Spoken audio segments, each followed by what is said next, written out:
Hello दोस्तों, आप लोगों ने बहुत सारी लव स्टोरी देखी और सुनी होगी। लेकिन आज हम जिस लव स्टोरी की बात कर रहे हैं वो लव स्टोरी सबसे अलग है। ये लव स्टोरी दिखाती है कि प्यार में कोई उम्र, कोई रुतबा, कोई पैसा मायने नहीं रखता है। तो चलिए इस ड्रामे की शुरुआत करते हैं। इस ड्रामे की शुरुआत होती है एक उम्र दराज इंसान से जो रोड पे ठेला लगा के कबाब बेच रहा होता है और उसकी एक बहुत खूबसूरत बेटी होती है जो उस शहर की सबसे बड़ी कंपनी की मालिक होती है। कुछ हफ्ता वसूली करने वाले लोग कबाब की दुकान पे आते हैं और हफ्ता वसूली करने लगते हैं, लेकिन जब वो हफ्ता देने से मना कर देता है तो वो लोग दुकान पे तोड़ फोड़ करने लगते हैं और उस बूढ़े इंसान को जख्मी भी कर देते हैं। तभी इस बात की खबर मिस इमली को जाती है जो उसकी बेटी है। मिस इमली सभी काम छोड़ के गाड़ी निकालने और वहां जाने को बोलती है और उधर दूसरी तरफ उस मार्केट की मालकिन को भी पता चलता है कि कोई गुंडा दुकान पर तोड़ फोड़ कर रहा है। उस मार्केट की मालकिन बहुत खूबसूरत होती है और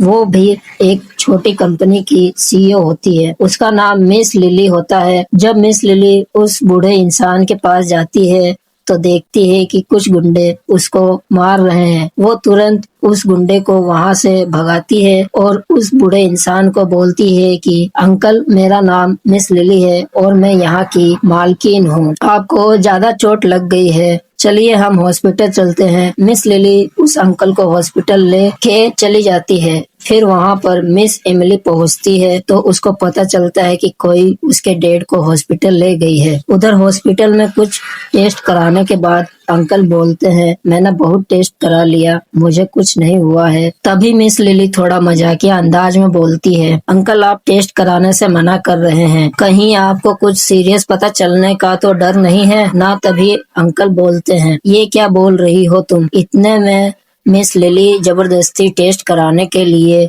जाने लगती है। तभी मिस लिली को एक अनजान व्यक्ति से धक्का लगता है और वो सीधा उस अंकल के बाहों में जा गिरती है। तभी मिस लिली को कॉल आया है और वो अंकल को बोलती है, अच्छा मुझे कुछ काम है, मुझे अब जाना होगा। फिर दोनों एक दूसरे का मोबाइल नंबर एक्सचेंज कर लेते हैं। जब वो अंकल, जिसका नाम जॉन विंसर है, वो हॉस्पिटल से निकल रहे होते हैं, उसकी बेटी वहां पहुंच जाती है और अपने पापा से पूछती है, पापा आप ठीक तो हो। और फिर दोनों बातचीत कर रहे होते हैं। तभी जॉन विंसर का बचपन का दोस्त वहां आ जाता है जिसका नाम जेम्स होता है। जेम्स और उसका बेटा गांव में एक स्कूल बनाने के लिए सबसे पैसे इकट्ठा कर रहे होते हैं, लेकिन उसका इरादा रहता है कि पैसे इकट्ठा करके भाग जाएंगे। जेम्स जब जॉन विंसर को देखता है तो खूब बेइज्जती करने लगता है मिस इमली के सामने, क्योंकि जेम्स को लगता था कि जॉन विंसर की सिर्फ एक कबाब बेचने वाला है। मिस इमली को जेम्स पर बहुत गुस्सा आ रहा था, लेकिन उसके पापा ने मना कर दिया। तभी जेम्स ने मिस इमली को और जॉन विंसर को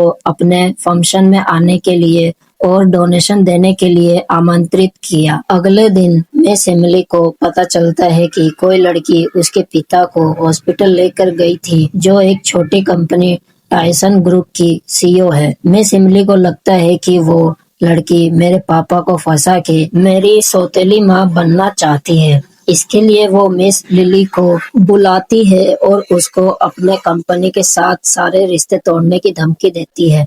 लेकिन मिस लिली को कुछ भी समझ में नहीं आता है कि हमसे सारे रिश्ते तोड़ने की धमकी क्यों दे रही है। इतने में ही मिस इमली के पिता फोटो में आते हैं जिसमें मिस इमली उस डोनेशन फंक्शन में जाने की बात करती है। मिस लिली को लगता है मेरे लिए ये अच्छा मौका है, मैं भी जाती हूँ, डोनेशन करूंगी जिससे मैं इमली और उसके पापा के नजरों में आ जाऊंगी। लेकिन मिस लिली ये नहीं जानती थी कि वो अंकल ही विंसर सर हैं, क्योंकि विंसर सर तो विंसर ग्रुप के मालिक हैं और वो अंकल एक कबाब बेचने वाले। अब अगले दिन जब जेम्स और उसके दोस्त फंक्शन में लोगों का स्वागत कर रहे होते हैं, तभी वो देखते हैं कि एक चमचमाती हुई BMW कार सामने से आ रही है। ये देख सब सर झुका लेते हैं उनके स्वागत के लिए, लेकिन जब उस कार से विंडसर को उतरते देखते हैं तो सबका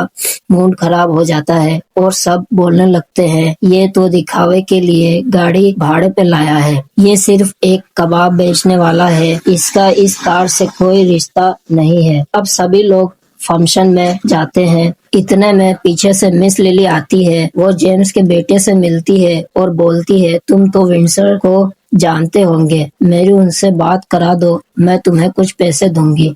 लेकिन उस लड़के की नीयत मिस लिली पर खराब हो जाती है और वो उसके साथ जबरदस्ती करने लगता है। तभी वो लड़की भागते हुए बाहर आती है। विंडसर के सामने ही वो लड़का मिस लिली को मार के बेहोश कर देता है। तभी विंडसर बोलते हैं, हेनरी, एक लड़की को मार कर मर्दानगी दिखा रहे हो, दम है तो मुझसे लड़ो। तभी जेम्स बोलता है, तुम्हें इस लड़की की इतनी चिंता क्यों है? कहीं तुम दोनों के बीच कोई चक्कर तो नहीं चल रहा है? तभी सब लोग मिलकर ये फैसला करते हैं, विंडसर को ठीक से नहला दिया जाए और इसके लिए सभी लोग अपना अपना थूक एक कटोरे में जमा करने लगते हैं। जमा करने के बाद विंडसर को ये थूक पिलाने लगते हैं, लेकिन जॉन विंडसर उसे धक्का दे देते हैं। अब वो लोग जबरदस्ती विंडसर से इस बात पर अंगूठा लगवा देते हैं जिस डॉक्यूमेंट में लिखा होता है कि अब से मैं इस गांव का नागरिक नहीं हूँ। इतने में एक बड़ी गाड़ी की एंट्री होती है जिसमें मिस विंडसर बाहर आती है। वो आते ही जेम्स को एक थप्पड़ मारती है और बोलती है, अगर मेरे पापा को कुछ हुआ तो मैं तुम लोगों को छोड़ूंगी नहीं। ये सुनकर जेम्स और उसका बेटा हेनरी विंडसर के कदमों में गिर पड़े। तभी मिस विंडसर चेक करती है कि क्या उसकी कंपनी में कोई हेनरी नाम का बंदा काम करता है, तो चेक करने पर पता चलता है कि हेनरी को फ्रॉड करने के जुर्म में कंपनी से ब्लैक लिस्ट कर दिया गया है। ये सुन के हेनरी मिस इमली को पकड़ लेता है और बोलता है, मैं इसे किडनैप कर लूंगा। मिस इमली ये बोलती है कि अब मुझे किडनैप एक नामर्द करेगा और फिर उसे एक लात मारती है। तभी दोनों बाप बेटे उसे माफी मांगने लगते हैं। फिर मिस इमली पुलिस को बुलाती है और वो दोनों को जेल में डलवा देती है और फिर जॉन विंडसर मिस लिली को हॉस्पिटल ले जाते हैं। जब हॉस्पिटल में मिस लिली की आँख खुलती है तो उसके सामने होती है मिस इमली। मिस लिली कहती है, मिस इमली, मुझे माफ कर दो, मैं तो आपके डैड से मिलने गई थी। और इस बात को लेके दोनों में बहस होने लगती है। फिर मिस इमली कहती है, तुम्हारे लिए अच्छा होगा कि मेरे डैड से दूर ही रहना। लेकिन मिस लिली को कुछ समझ नहीं आता है कि ये ऐसा क्यों बोल रहे हैं। दूसरी तरफ विंडसर ग्रुप के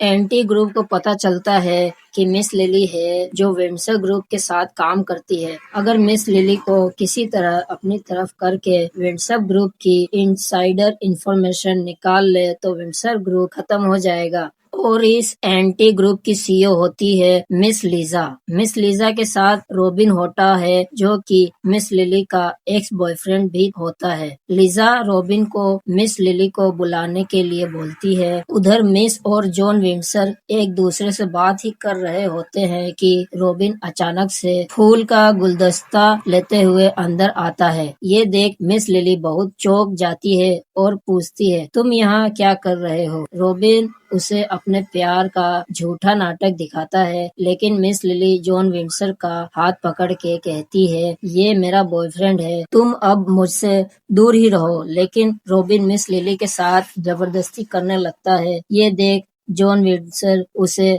मार के बाहर निकाल देता है, लेकिन रॉबिन बाहर अपने लड़कों को बुला के जॉन विंडसर को घेर लेते हैं। अब मिस लिली को ब्लैकमेल करने लगते हैं कि अगर तुम मेरे साथ नहीं जाओगी तो मैं जॉन को मार दूंगा। ये देख के मिस लिली घबरा जाती है और उसके साथ जाने को तैयार हो जाती है और वो रॉबिन के साथ लीजा के पास चली जाती है। उधर दूसरी तरफ मिस एमिली को पता चलता है कि कोई उसके डैड को परेशान कर रहा है और मिस लिली को भी किडनैप कर लिया गया है। मिस एमिली अपने डैड को बचाने के लिए कुछ लोगों को भेजती है और मिस लिली को बचाने के लिए वो खुद जाती है। मिस लिली से लीजा जबरदस्ती विंडसर ग्रुप के सीक्रेट का पासवर्ड मांगती है, लेकिन वो बताने के लिए मना कर देती है। लेकिन जब विंडसर को वो वीडियो कॉल पर दिखाती है कि अगर नहीं बताया तो उसको मार देंगे, तो वो पासवर्ड बता देती है। लेकिन तब तक मिस इमली पासवर्ड बदल चुकी होती है। इतने में मिस इमली वहाँ पहुँच जाती है और लीजा को जोर का थप्पड़ लगाती है। उधर जॉन विंडसर को बचाने के लिए लोग आ जाते हैं।